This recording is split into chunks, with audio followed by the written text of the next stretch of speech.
हम लोग अपवाह तंत्र,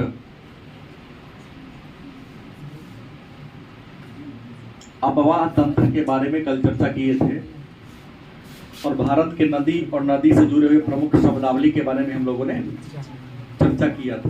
ये तो आप बोल दीजिए, गलत सही?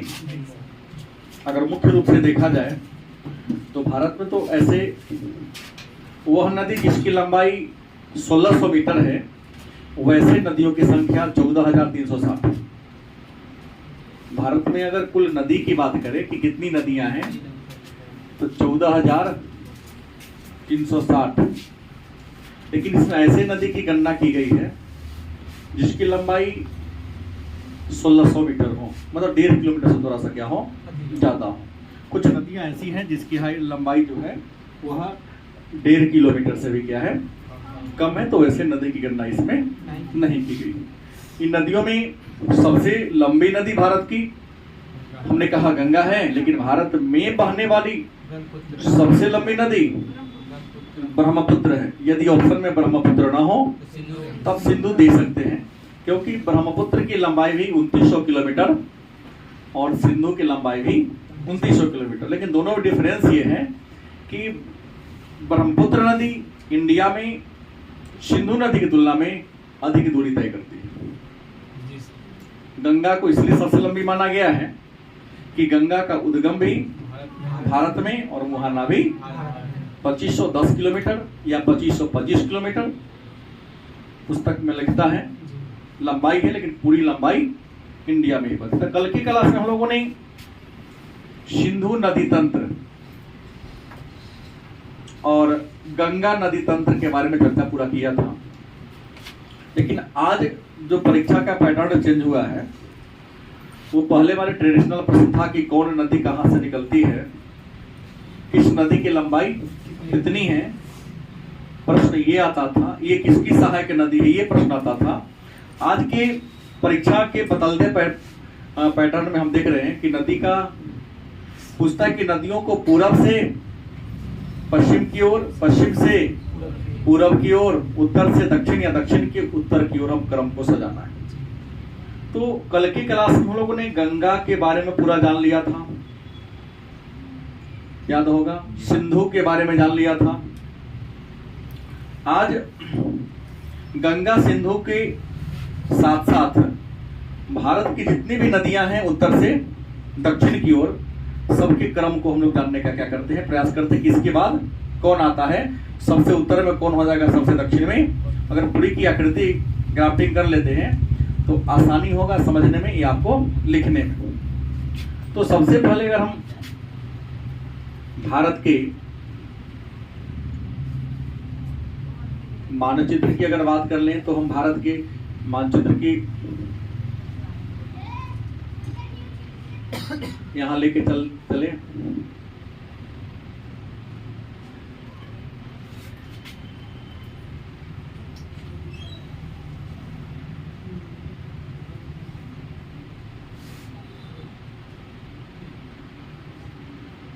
फिर जो भी हो भारत के मानचित्र को लेके चले। इसमें सबसे पहले कल के क्लास में हमने कहा था कि यहाँ पर एक देश था पहले, तिब्बत, जिसे 1959 में चीन ने क्या कर लिया, हड़प लिया। 1959 में चीन ने तिब्बत को क्या कर लिया, हड़प लिया। हालांकि और हड़पने के कारण ही वहाँ के जो धर्मगुरु थे, बौद्ध धर्मगुरु दलाई लामा, वहां से भागकर इंडिया के शरण में आए।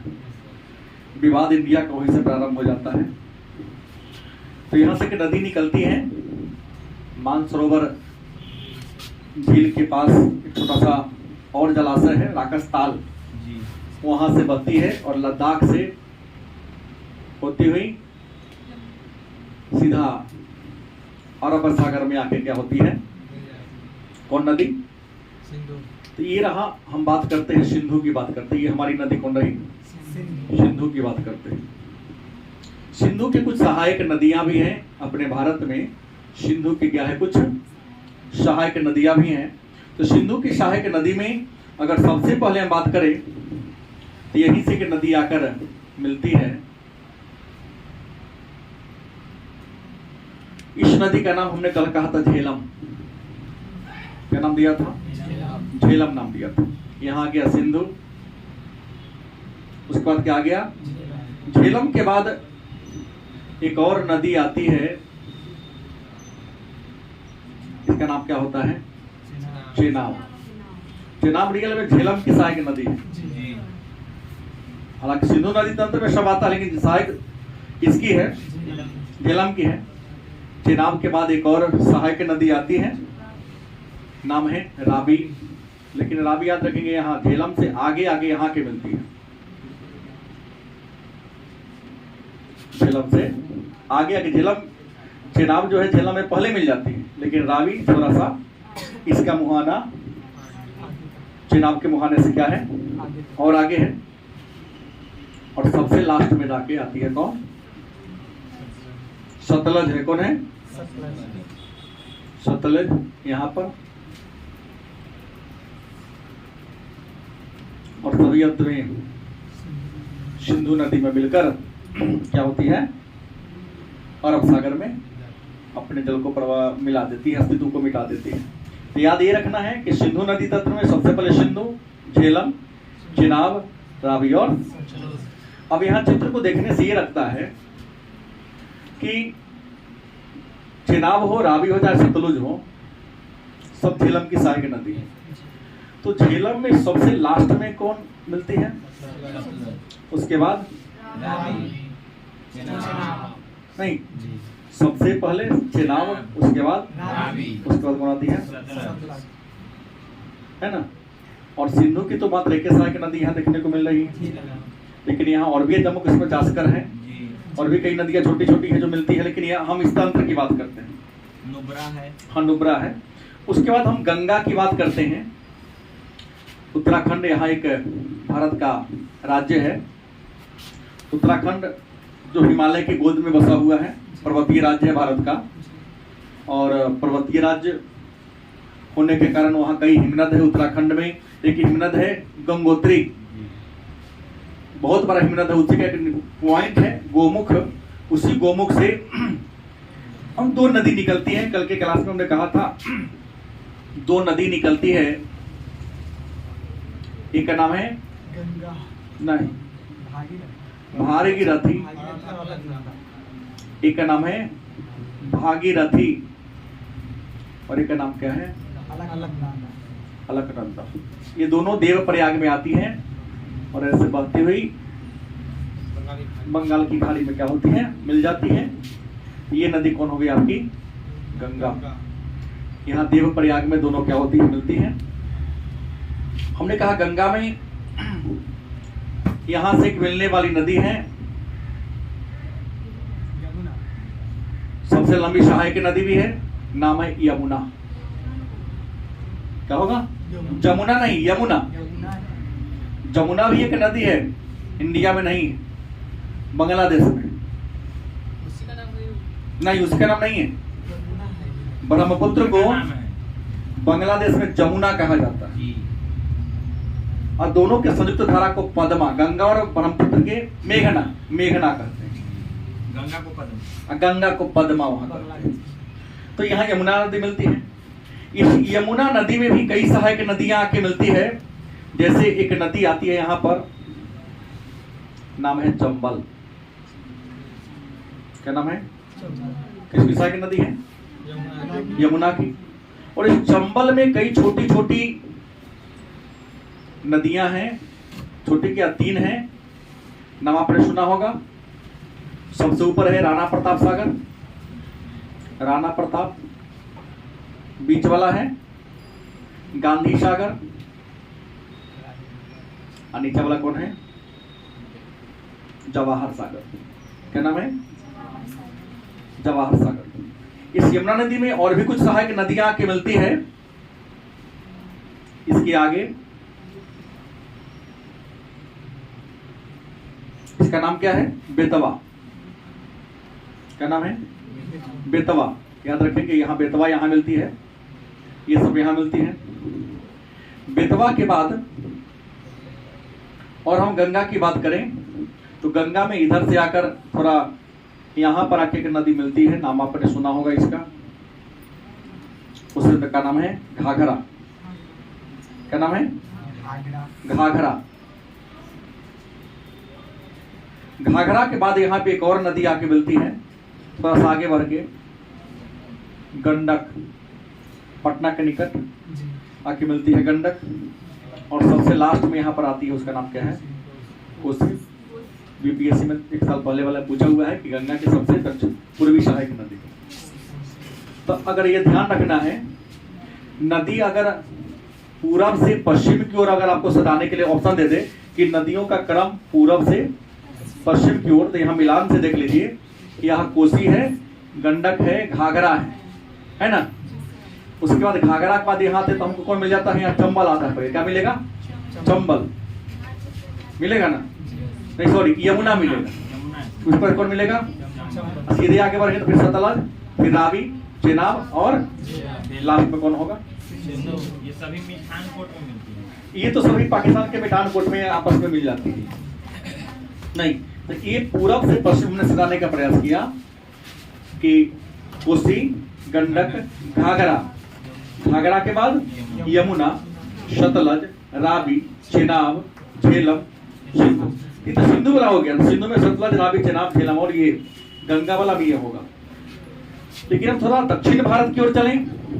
दक्षिण भारत में यहाँ एक नदी बहती है। इस नदी का नाम आपको पता है? नर्मदा। क्या नाम है? नर्मदा। नर्मदा के नीचे एक और नदी बहती है, नाम आपने सुना होगा, तापी। तापी कहें या ताप्ती। ये भ्रंश घाटी से होकर दोनों बहती है। हालांकि चंबल भी भ्रंश घाटी से बहती है, लेकिन नर्मदा और तापी दोनों भ्रंश घाटी से बहती हैं और ये अरब सागर में क्या होती है? गिरती है। और ये डेल्टा का निर्माण न करके एक स्वरी, जिसको ज्वारनद मुख डेल्टा भी कहते हैं, उसका क्या करती है? निर्माण करती है। उसके बाद तापी के बाद एक इधर की ओर नदी बहती है जिसका नाम है पेनगंगा। क्या नाम है? पेनगंगा। और पेनगंगा के अलावा दक्षिण भारत की सबसे लंबी नदी एक है जो ऐसे की ओर बहती है, नाम क्या है? गोदावरी। इसको दक्षिण की गंगा के नाम से जानते हैं। उसके बाद यहाँ एक नदी है, नाम क्या है? कृष्णा। क्या नाम है? और कृष्णा के अलावा यहाँ एक नदी बहती, नाम क्या है? तुंगभद्रा। क्या नाम है? तुंगभद्रा। और यहाँ एक नदी है, नाम है कावेरी। क्या नाम है? कावेरी। और सबसे दक्षिण की जो नदी कहेंगे, बताएंगे? इंडिया की सबसे दक्षिण की, हाँ, एक है वैगाई। हाँ, पूछा गया प्रश्न किसी प्रतियोगिता परीक्षा में, वैगाई नदी है जो सबसे दक्षिण में है, मदुरई में बहती है। हाँ। तो नदी तंत्र में हमने बाकी कुछ नहीं बताने का प्रयास किया। जैसे परीक्षा चेंज हो रहा है उसको अनुसार आप देखिए। अगर दक्षिण के से उत्तर की ओर नदी को बढ़ने के लिए कहें या उत्तर से दक्षिण की ओर, तो सबसे ऊपर क्या ले रहे हैं? हमको क्या मिल जा रहा है? सिंधु मिल जा रहा है। क्या मिल जा रहा है? सिंधु। सिंधु के बाद क्या रहा है? झेलम। झेलम के बाद क्या मिल रहा है? चेनाब हम मिल रहा है। चेनाब के बाद क्या मिल रहा है? रावी मिल रहा है। रावी के बाद शतरुज हमें मिल रहा है। उत्तर से दक्षिण, उसके बाद कौन मिला? हमको गंगा मिलेगा। मिलेगा ना? गंगा के बाद क्या मिलेगा? यमुना। यमुना के बाद चंबल हमें मिलेगा। चंबल के बाद क्या मिल रहा है? बेतवा मिल रहा है। कौन मिल रहा है? कौन मिल रहा है? बेतवा। इन छोटे छोटे नदियां हैं। उसके बाद क्या मिल रहा है? नर्मदा। क्या मिल रहा है? उसके बाद तापी। उसके बाद पेनगंगा। हालांकि पेनगंगा को साइड कर सकते हैं क्योंकि सहायक नदी है ये। हाँ। उसके बाद कौन है? गोदावरी। उस पर कौन है? उसके बाद क्या है? तुंगभद्रा। उसके बाद कौन है? कावेरी। उसके बाद वैगाई। तो नदियों का ये क्रम आपको याद रखना है। जो हमने केवल मुख्य नदी का नाम बताया, इनकी बहुत सारी सहायक नदियां भी हैं जो भारत में बहने वाली उत्तर या दक्षिण मुख्य नदियां हैं। पूरब से अगर पश्चिम की ओर हमें चलना हो, पूरब से पश्चिम की ओर चलना हो, तो पूरब से पश्चिम चलने में सबसे पहले मैं क्या लूंगा? कोसी को लेंगे, कोसी के बाद गंडक हम ले लेंगे, घाघरा, उसके बाद यमुना, गंगा, फिर क्या होगा, सतलुज, रावी, चेनाब, झेलम और सिंध। तो ये पूरब से पश्चिम की ओर नदी है। किधर से किधर? पूरब से पश्चिम की ओर है। हालांकि और आगे हम जाएंगे तो पश्चिम बंगाल की और छोटी छोटी नदियां हैं, लेकिन हमने ये मुख्य नदियों के बारे में क्या किया है, बताया, जो मैक्सिमम पे आपके एनसीईआरटी में सबका नाम दिया हुआ है, उसके आधार पर हमने ये कहा।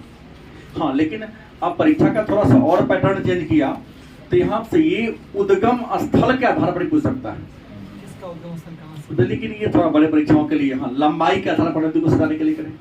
अब कौन नदी कहाँ से उद्गम होते, ये प्रश्न पढ़ने की जरूरत है, क्योंकि ट्रेडिशनल हो गया।